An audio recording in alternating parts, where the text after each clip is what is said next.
Alright, so the purpose of today's lesson is for you to begin proving shapes in the coordinate plane.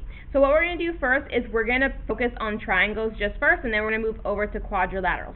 So again, today, the student will be able to classify triangles and quadrilaterals. Again, we're going to be doing quadrilaterals at a later time in the coordinate plane using their properties, any postulates, and theorems, with or without a grid. Now, with or without a grid is very important. Sometimes they're going to be giving you a grid, which you can put the shape onto or graph the shape onto, and sometimes they're not going to be giving you a grid, and you're going to have to just sketch your own little coordinate plane on your own. I'm going to show you one with a grid and without a grid. All right. So before we begin, let's go ahead and refresh our memory. We covered these yesterday from your notes: the distance formula, the slope formula, and the midpoint formula. Remember, distance measures length, and we use the distance formula to measure the length of sides or line segments in the coordinate plane. The slope formula, we use that to prove whether or not two sides are parallel or perpendicular. And then the midpoint formula, we use that to find out where two diagonals intersect. So again, if two diagonals have the same midpoint, then that means they intersect at the same point. Now, today we're only going to be focusing on one of these, and that's going to be the distance formula, and you'll see why here in a bit. And we're going to be following these steps to build our proof. Alright, so before we begin, let's review the properties of certain triangles. The first triangle we have is our scalene triangle. Scalene triangle. Now, scalene triangle is like that one that's really different. Scalene, the way I remember the scalene triangle is when I write the letter S, I notice that no loop is exactly symmetric to one another. This loop isn't symmetric to this one. There's like, this is a different size, this is a different size, and this is a different size. So because there's three different sizes or three different loops in the letter S, then this too, the scalene triangle, has three different side lengths. Okay? So no sides are congruent. Now again, if that means no sides, it also means no angles. There's nothing congruent about a scalene triangle. It's the odd one out. Okay? Now, in order to prove that you're looking at a scalene triangle in a coordinate plane, what you're going to have to do, the method of proving that something is a scalene triangle, is you're going to have to do the distance formula. You're going to have to perform the distance formula. Not once, not twice, but 3 times.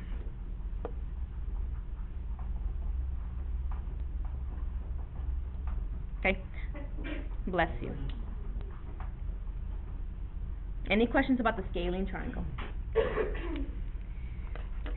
Alright, next triangle we have is our isosceles triangle. Isosceles triangle.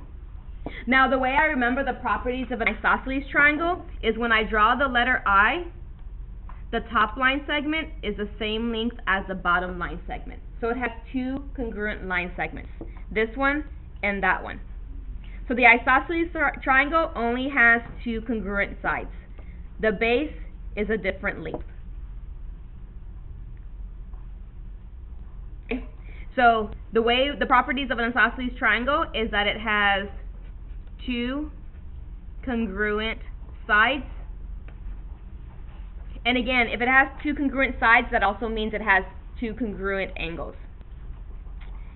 And to prove that you're looking at a isosceles triangle in the coordinate plane, you're going to have to, again, not perform the distance formula once, twice, but 3 times.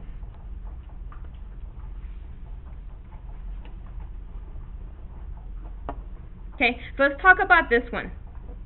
With the isosceles triangle, if I perform the distance formula 3 times, how many of those distances should be congruent? How many of those final answers should be the same? 2. What about the scalene? How many of those final answers would be the same? None. Yeah. All right. Now, last one, of course, the one triangle we haven't covered yet is the equilateral triangle. And of course, we talk about equilateral a lot. We've become very familiar with the equilateral triangle. And the way I remember the properties of an equilateral triangle is when I draw the letter E, every single line segment that I draw, this one, and this one, there are 3 congruent line segments. So 3 congruent here, 2 congruent here, nothing's congruent here. Alright? So an equilateral triangle has 3 congruent sides, which of course means it's also equal angular, and that means that every angle inside of it is also equal. Now, just kind of a quick refresher, or a quick check. if every angle is equal, what is every angle in an equilateral triangle equal to? 60 degrees, yeah. 60, 60, 60 for a total of what? 180. Alright, so again, this one has 3 congruent, where'd the pi symbol come from? 3 congruent sides. Okay? Now again, just like the other ones, you're going to have to perform the distance formula 3 times. 1 for each side. Okay? Now again, just like the other ones, if I perform the distance formula 3 times, how many of those answers should be congruent? All of them, all 3 of them. Alright? Now, I'm still checking, these are the only ones they mentioned in the curriculum. I'm still checking to see if whether or not you have to prove right triangles or if you have to prove an isosceles right triangle, which is basically a 45, 45, 90 triangle. I'll know more information this afternoon, so we'll see tomorrow. If they say yes, that you do have to prove those 2 triangles as well, tomorrow's notes will include those 2 triangles. But for right now, we're just focusing on the sides, and we're only going to be performing the distance formula today. Okay, so let's go ahead and practice a couple together.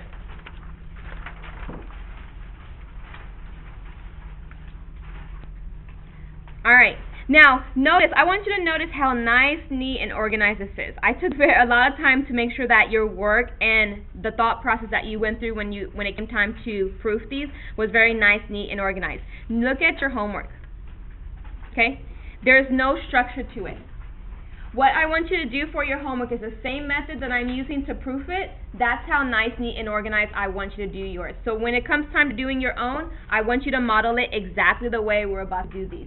Okay? I just gave you all these blanks. They're not going to give you these blanks on test day. You're going to have to come up with these on your own. But the purpose of proofs is to make sure, well, not purpose, one thing you want to make sure when you're doing proofs is that everything is nice, neat, and organized. Alright? So let's do the first one. Triangle HAT has vertices H at 15, 6, A at 5, 1, and T at 5, 11. Use coordinate geometry to prove that triangle HAT is isosceles. Okay, isosceles. Again, knowing that, first thing we want to do is we want to make sure that we graph these points correctly. So take the time and effort to double check your points after you graph them, because if you graph them wrong from the very beginning, everything you do after that is going to be wrong. So it's very important that your initial graph is very accurate. So I'm going to go ahead and graph these. The first one, H, is at 15, 6. So 15. Now I'm looking, it doesn't have, there's not enough for 15. So what we're going to do right here is for these, we're going to go by 2s. So this, since there's not enough for us to graph 15, let's go ahead and skip count each one by 2s. Alright? So this is my X and this is my Y. So I need to go out 15. So remember, we're going to go by 2s. So 2, 4, 6, 8, 10, 12, 14, here's 16, so we're going to go right here with 15. And I'm going to double check. 2, 4, 6, 8, 10, 12, 14, 16. So yeah, and then 6. So 2, 4, 6. Alright. So that's my H. Okay. The next one is going to be 5, 1. So again, we're skip counting by 2s. So 2, 4, this would be 6. So I'm going to go halfway between 4 and 6. And I'm going to go up 1. So it's going to be a half jump. So remember, we're counting by 2s. And that's A. And then the last one is T, which is at 5, 11. I already got 5, so now I just have to go up 11. So 2, 4, 6, 8, 10, 12. I'm going to go halfway between 10 and 12, and I'm going to get 11 right here. Okay, and that's my T. Now I know at each table there isn't any, and this is more for first period, I know there's not any rulers right now at your desk. So can I get my table managers, Guadalupe, Giovanni, Adarelli, Brayton, Daisy, and Christina, to go ahead and grab some rulers for your table. Third, fourth, and fifth period, you should have your rulers already at your shelf. So go ahead and just grab those. And I'm going to grab a ruler myself.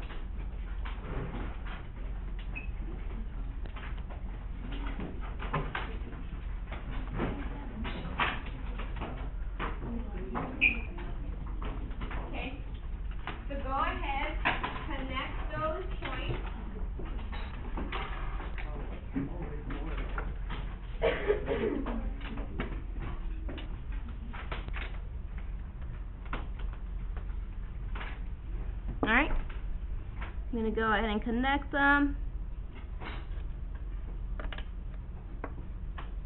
And you should be connecting them as well.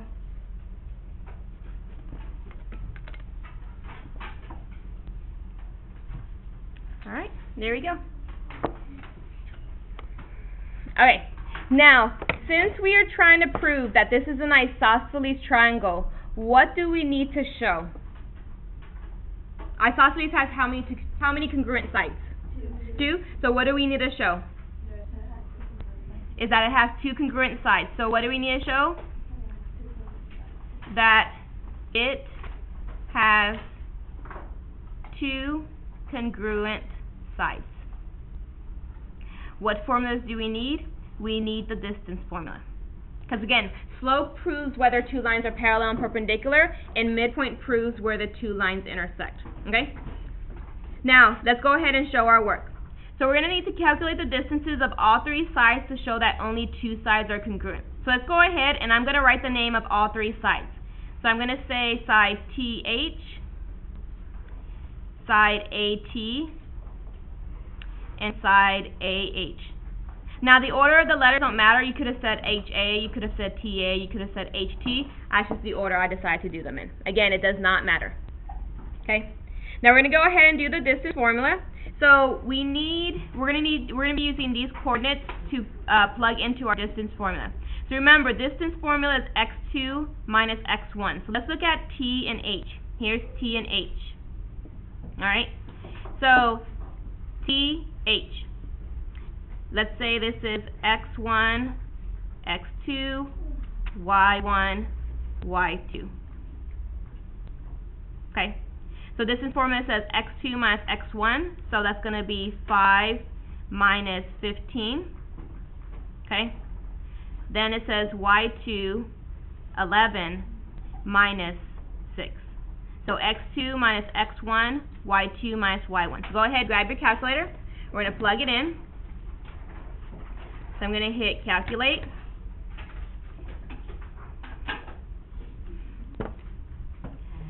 I'm going to get the square root symbol, and I'm going to do my first set of parentheses.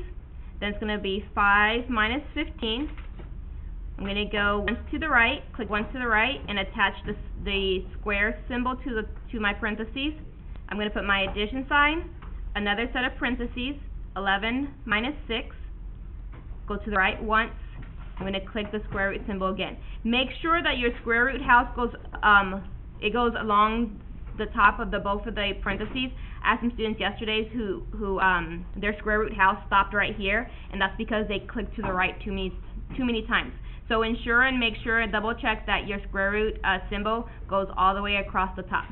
Once you notice that it does, I'm going to click once to the right, and then I'm going to hit enter, and I get 11.1803. Now, since common assessments say round to the thousands, I'm going to cut off right there, because thousands is 3 behind the decimal point. So I have 11.180 units as my distance, or length.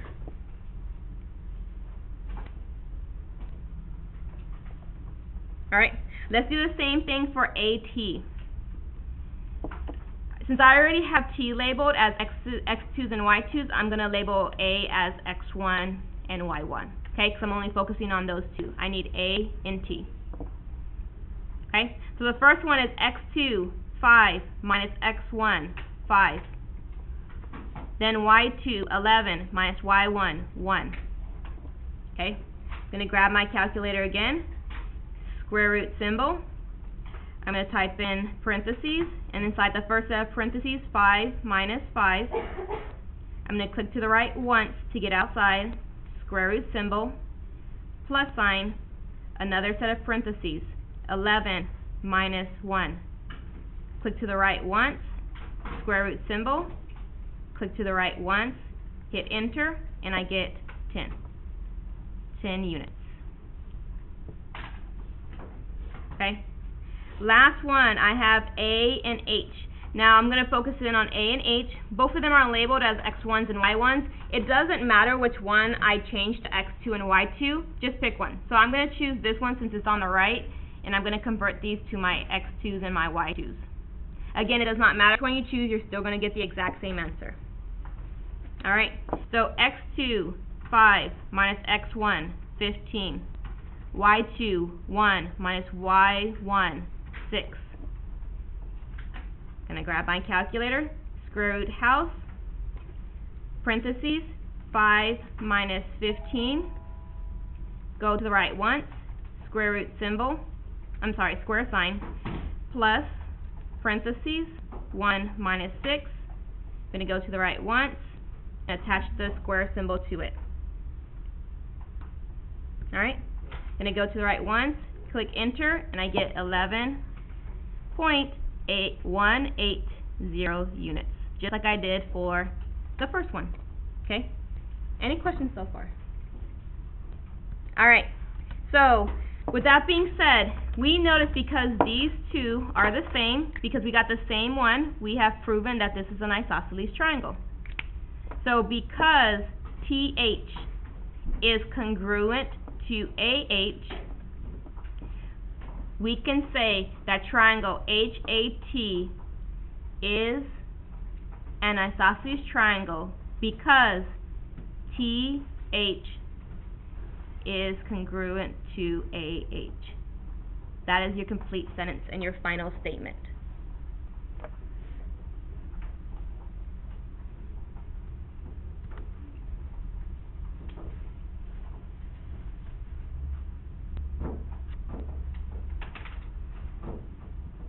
Alright, next one. The coordinates of vertices YES are Y at -2, -4, E at 2, -1, and S at 8, -9.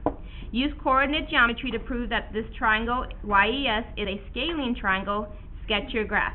So for this one, we're going to grab our ruler and we're just going to sketch a graph. Now notice, I want to ask you a question. Besides sketching the picture on our first graph on top for triangle HAT, did we even use the graph after that? No. So again, the purpose of the picture is just kind of to have a visual. You're not going to use it at all. So a lot of students last year, they would get so caught up in, oh, I need to graph every single line and it has to be perfect. Not at all. All you're doing is using it as a rough, like, visual. You're not going to use it any more after that because you're going to have to perform the distance formula. Okay, so go ahead and get that set up.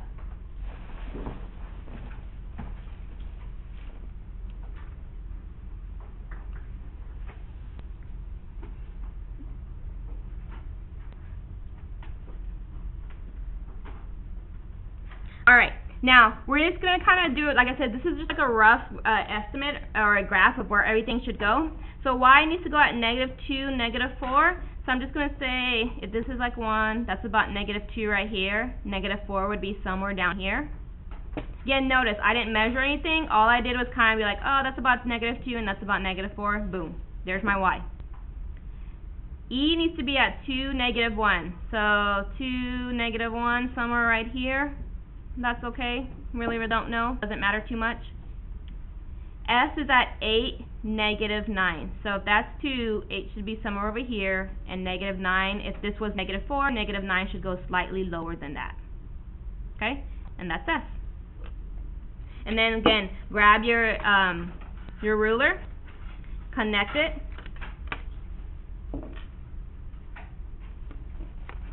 And there's your visual.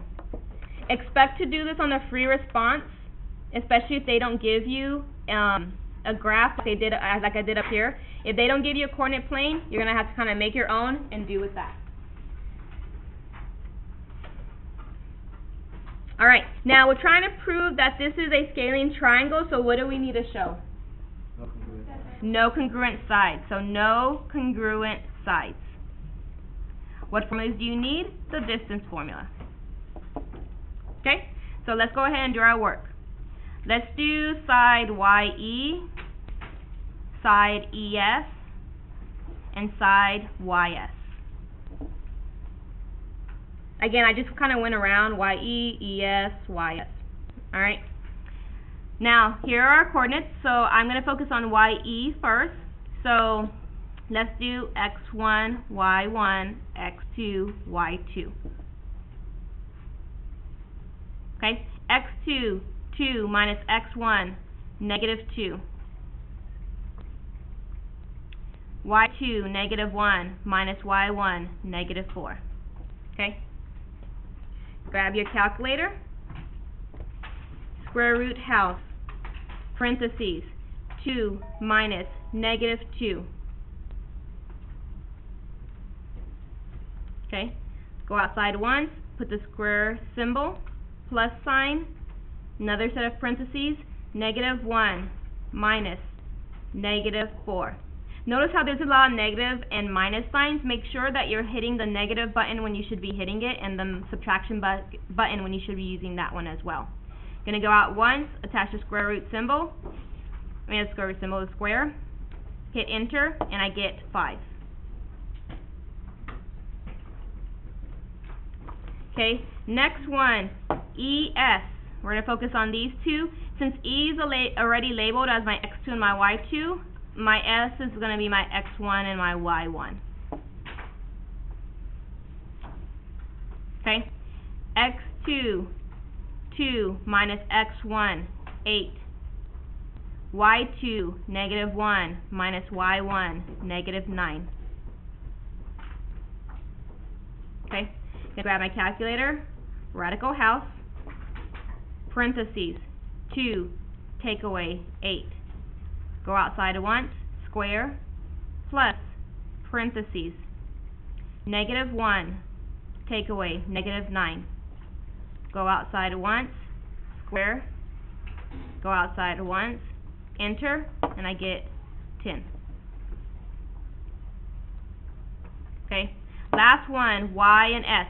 Both of them are labeled as my X1s and Y1s, so it doesn't matter which one I change, just choose one. I'm going to choose this one because it's on the right, and I'm going to change these to my 2s. Again, it didn't matter which one I changed, I would still get the exact same answer. Okay, so don't focus on that. So I get 8 X2 minus negative 1, negative 2, Y2, negative 9 minus Y1, negative 4. Going to grab my calculator, rad, parentheses, 8, take away, negative 2.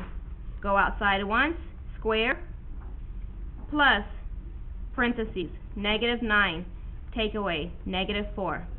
Go outside once, square it, go outside once, enter, and I get 11.1803. Okay? And I didn't change this, so actually we need to add one more to this. So that's my mistake. Alright, so I'm going to actually add one more right here, and I'm going to put the congruent sign even though I know it's not. This is what we're going to do. So because YE is not, so to show that it's not congruent, I'm going to draw a slash through that to show it's not congruent. Since YE is not congruent to ES, another slash through this one, which is not congruent to YS. So since none of them are congruent, triangle YES is a scalene triangle because no sides were congruent. Okay? Any questions about this process? I think it's pretty self-explanatory and straightforward. You're going to have 2 examples for homework. Okay, these 2 right here, one with a graph, one without a graph. Make sure that you neatly show your work and order it just like I did right here, and you should be fine. Again, you should expect to see these on your common assessment free response. Thanks for watching, and good luck.